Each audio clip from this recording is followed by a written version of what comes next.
A young man sits on the edge of his bed. It's 3:17 a.m. No noise, no light. Just the soft hum of the refrigerator in the next room, and the louder hum, inside him, that won't shut off. He's tried everything. Therapy, meditation, medication, affirmations, distraction, work, and still, he feels like he's sinking. Not panicked, not suicidal. Just gone. Like a ghost rehearsing someone else's life. Across the world, millions are waking up to the same invisible weight. They aren't crazy. They're not broken in some obvious clinical way. They function, they smile, they show up. But something underneath has unraveled. And when you finally ask them why they're suffering, they don't talk about trauma or failure or fear. They say, "I don't know what I'm doing here." None of this feels real. What's the point? We talk about mental illness like it's a chemical glitch, a set of symptoms, a brain problem that can be solved with the right protocol. But what if the problem isn't in the brain? What if the problem is in the world? In the absence of meaning, in the erosion of belief, in the way we've built a society that numbs pain, but never listens to it. Philosopher and Holocaust survivor Viktor Frankl wrote, "When a person can't find a deep sense of meaning, they distract themselves with pleasure. And when even the pleasure stops working, the despair sets in, not because you're weak, but because you're awake. You see the shallowness of the scripts, the hollowness of hustle, the loneliness of endless scrolling. The weight of a life lived without why. This isn't just sadness, it's not just burnout, it's not just anxiety, it's a crisis of meaning, and it's rising, quietly, steadily, across generations. The medication industry grows, the therapy industry booms, the wellness industry explodes, and yet people feel worse, more disoriented, more disconnected, more lost. Because the problem was never just biological, it was philosophical. Imagine you're on a train, everyone around you is calm, smiling, productive, but outside the window you see that the tracks are broken and no one is talking about it. That's what it feels like to live with this kind of despair. You're not crazy. You're just aware of a truth most people are too busy to notice. We are surviving in a world that has forgotten how to mean something. So maybe the question isn't, how do I fix my brain? Maybe the real question is, what is my suffering trying to say? Because maybe your pain isn't proof of failure, but the start of a deeper calling to feel, to question, to remember what it means to be human. What if mental illness isn't always about dysfunction, but about disconnection? Not a flaw in your brain chemistry, but a breakdown between your inner life and the outer world? What if your sadness isn't a sign of weakness, but your soul's protest against a reality that feels false, hollow, or misaligned? This is the core idea. Mental illness is not just a medical problem. It is often a crisis of meaning. We live in a world that treats human beings like machines.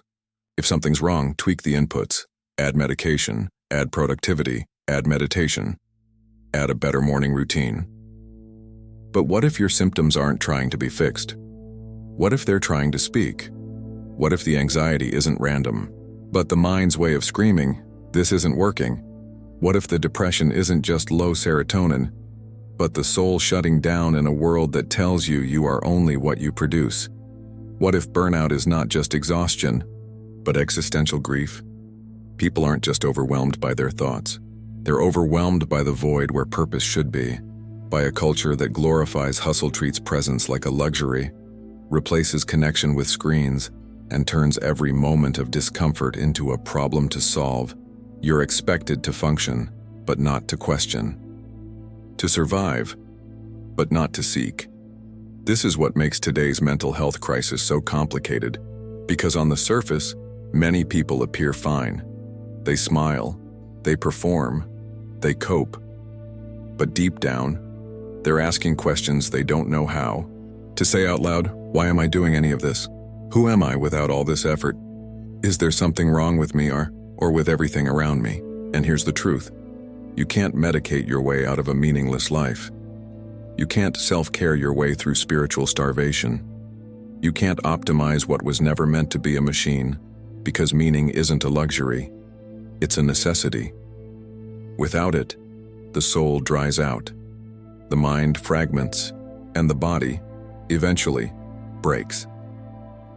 That's why this video won't talk about mental illness like a problem to be erased. We'll explore it as a signal, a message, a doorway. Through the ideas of Frankl, Jung, and Camus, we'll ask, what if your suffering is not just something to treat, but something to listen to? Long before the rise of DSM diagnoses, prescription ads, and "it's okay to not be okay" slogans, a few thinkers were already asking the deeper question, what if suffering isn't just a problem to fix, but a clue to what's missing? Let's explore the minds of Viktor Frankl, Carl Jung, and Albert Camus, who each saw mental anguish not as a dysfunction, but as a doorway to meaning. Viktor Frankl. The will to meaning. Frankl was a psychiatrist, but he was also a Holocaust survivor. He lost everything, his freedom, his family, his dignity, but never lost the question, what makes life worth living? In the concentration camps, he noticed something strange. It wasn't the strongest who survived, but those who had something to live for. A person, a goal, a memory, a reason. From this, he developed logotherapy, a school of thought that says, mental distress isn't caused by suffering. It's caused by suffering without meaning. Frankl called it the existential vacuum, the emptiness we feel when life becomes a task list, not a purpose. And he wrote, when a person can't find a deep sense of meaning, they distract themselves with pleasure. In our world, pleasure is everywhere, but purpose is rare. And that's why the pain doesn't go away, because you can't medicate a lack of why. Carl Jung. The psyche's hidden language. Jung didn't see depression or anxiety as errors. He saw them as messages from the unconscious. When the psyche is ignored, when the soul is silenced, when your outer life no longer reflects your inner truth, the mind rebels, not to destroy you, but to wake you up. Jung believed that neurosis is often the result of a split self, a life lived far from the real self. He called this the process of individuation, the painful journey toward becoming whole. Symptoms, for Jung, weren't just disruptions.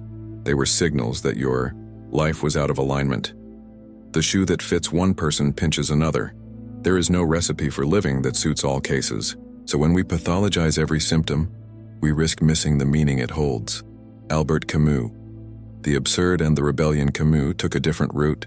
He didn't believe in fate or a grand purpose or a soul's calling. He believed in the absurd, that we are born into a world without inherent meaning, but with minds that desperately crave it. And that gap between what we want life to mean and what it actually offers is where despair is born. Camus wrote, there is only one truly serious philosophical problem, and that is suicide. Because if life has no meaning, why continue? But his answer wasn't escape. It was rebellion. Live in defiance of the absurd. Refuse to give up.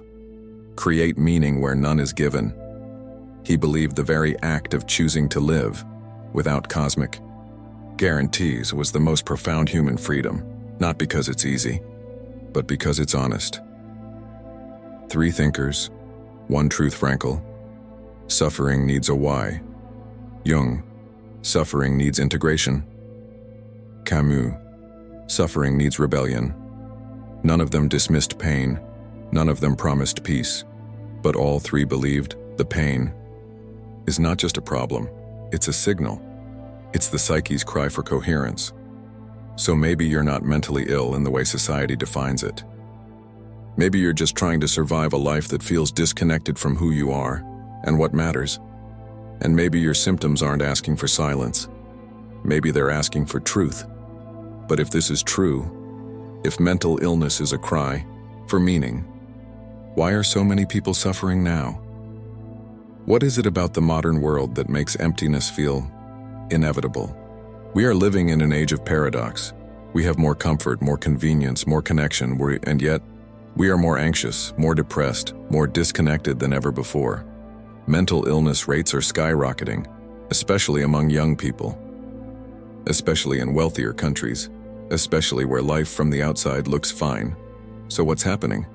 Maybe it's not the people who are broken. Maybe it's the culture. A generation in collapse in 2023, the CDC reported that nearly 1 in 3 teenage girls seriously considered suicide. Anxiety and depression are no longer fringe diagnoses. They're mainstream realities. And yet these aren't war-torn children. They aren't starving. They aren't lacking Wi-Fi or therapy access. They're growing up in a world filled with options, entertainment, and wellness. So what's missing? Meaning, stability, silence, depth, the conveyor belt of emptiness. From an early age, we are trained to perform, get good grades, get a degree, get a job, build a personal brand, get likes, get better. Repeat. But at no point does anyone ask, what does any of this mean to you? Our systems are designed for efficiency, not existential clarity. And so the soul gets buried beneath metrics, until one day you wake up at 18 or 38 and think, I did everything I was supposed to do, why do I feel nothing? Hyperconnection, deep isolation, social media promised community, but delivered comparison. You're connected to thousands, but deeply known by no one. You present a version of yourself that gets likes, but not love, not real presence, not the quiet ache of being fully seen. This is what Frankl meant by the existential vacuum. It's not about suffering. It's about the absence of meaning, direction, transcendence. And in that vacuum, anxiety rushes in, depression settles, and identity becomes a costume you change daily. Treatment that misses the soul. None of this is to shame medication, or therapy, or rest. They save lives. They matter. But the problem is deeper than serotonin. It's spiritual. Existential. And too often people are handed prescriptions without ever being asked, what is your life asking for? Where did you lose your why? We're sedated, stabilized, soothed, but never awakened and healing. Without meaning, it's just management. The culture of optimization, even self-help, has become hollow. Meditate to be more productive. Journal to attract abundance. Heal your trauma to become a better entrepreneur. Everything is framed as a way to get better, but never a way to go deeper. We are always improving, but never arriving. And the result? Chronic dissatisfaction. Burnout with no fire. A generation of people who know how to set goals, but don't know why they exist. Symptoms as sanity. So maybe the real insanity is how sane we're expected to feel in a world this disorienting. World that distracts us from the present, disconnects us from the body demands we perform happiness, and punishes us for needing rest, silence, or slowness. If you feel depressed, maybe you're not malfunctioning. Maybe you're finally seeing clearly. Jung once said, the sole purpose of human existence is to kindle a light in the darkness of mere being. And when that light is denied, the darkness will speak.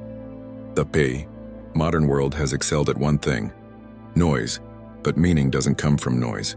It comes from stillness, from confronting the parts of yourself that were never meant to fit into a feed, or a resume, or a morning routine. So if the world is disoriented, and your mind is responding honestly, then the question isn't, how do I stop feeling this way? The real question is, what is this pain trying to teach me about myself? What happens when a human soul, wired for connection and meaning, is placed in a world that offers neither?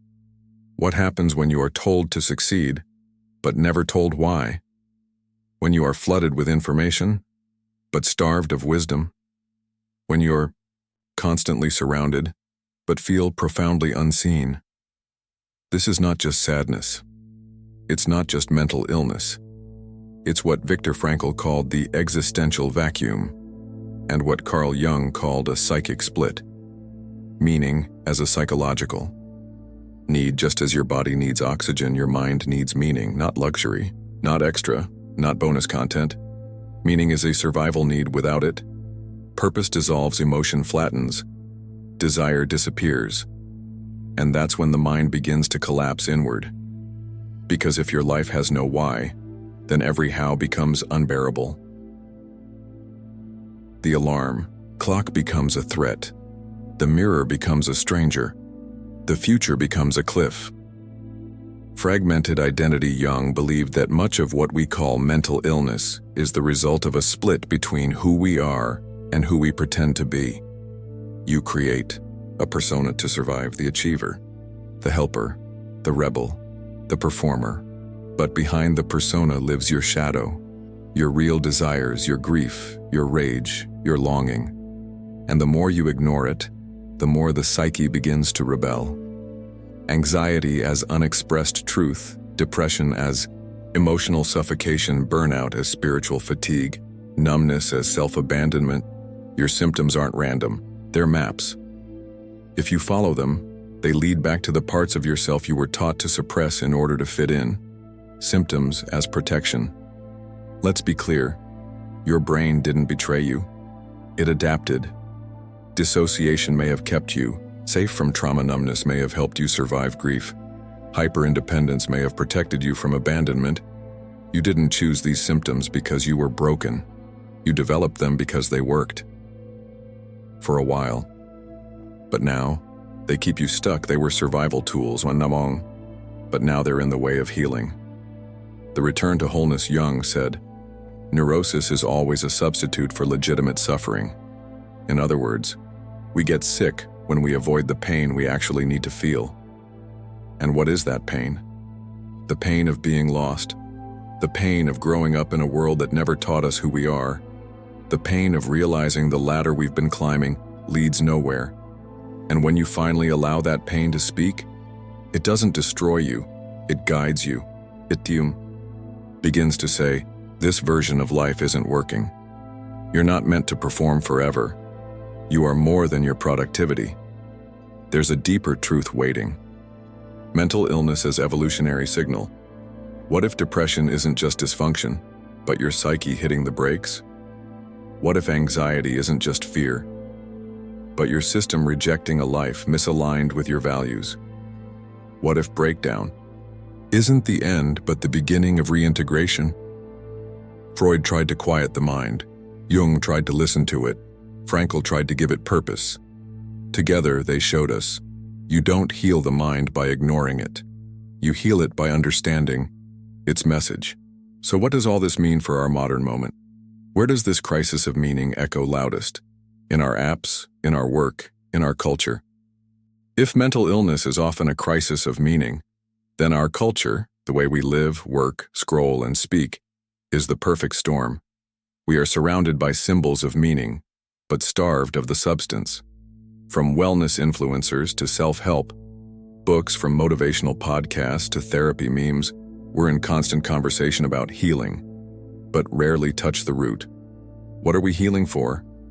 Therapy talk as trend. It's now normal to say things like, I'm setting boundaries. I'm in my healing era. I'm triggered. I need space. My inner child needs reparenting. And yes, this language matters.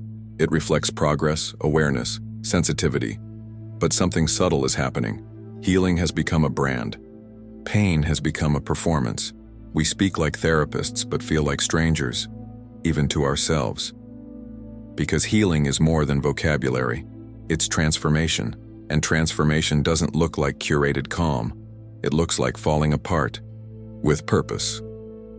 Optimization versus meaning. Modern life sells you tools for everything. Journals to find your purpose, meditation apps for productivity, gratitude hacks to rewire your brain, supplements to bio-optimize your energy. But at the goal behind all this? To function better in a system that still feels meaningless. It's like building a stronger cage, but never asking why the bird is locked inside. Carl Jung warned that this was the danger of modernity. People will do anything, no matter how absurd, to avoid facing their own soul. Loneliness in the age of connection. You can video call anyone in the world. You can message someone across the globe. You can share your thoughts instantly with thousands. and still feel like no one sees you. This isn't a technical problem. It's spiritual.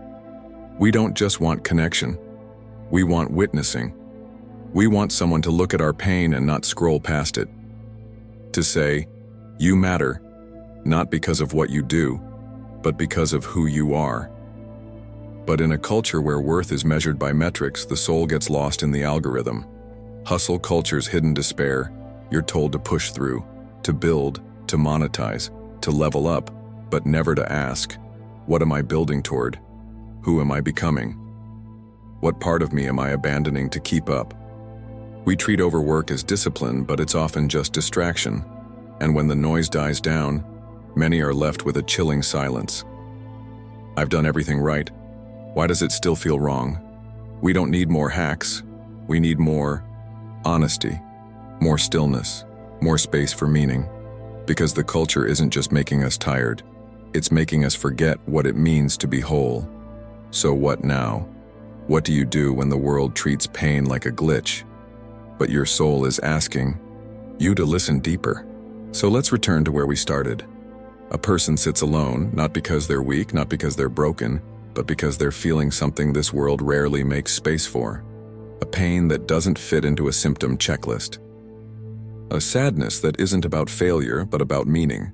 They've done everything right, and still they ask, why does none of this feel like mine? Maybe this is the truth we've been avoiding. Mental illness in many cases is not a malfunction. It's a message. Not to go back to normal, but to build something better. Viktor Frankl said, between stimulus and response there is a space. In that space is our power to choose our response. In our response lies our growth and our freedom. That space, that's meaning. It doesn't come from outside. It comes from how we face what's inside. Carl Jung taught, the privilege of a lifetime is to become who you truly are. But that path is rarely easy, because to become whole, you have to feel what you've suppressed. You have to confront what you've denied. You have to choose depth over distraction. And that kind of healing, it doesn't trend, it doesn't monetize, it doesn't come with a 5-step plan, but it changes everything.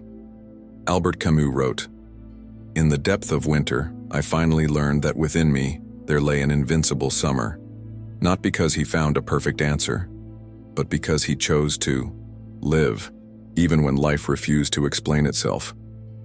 That choice, to live without a clear why, isn't weakness, it's courage. So here's the final question. What if your pain isn't asking for silence, but for honesty? What if it's not here to ruin you, but to return you to yourself? And what if healing doesn't start when you feel better, but when you finally stop pretending that any of this doesn't matter? Because it does. You do. And this moment, this ache, might be where meaning begins.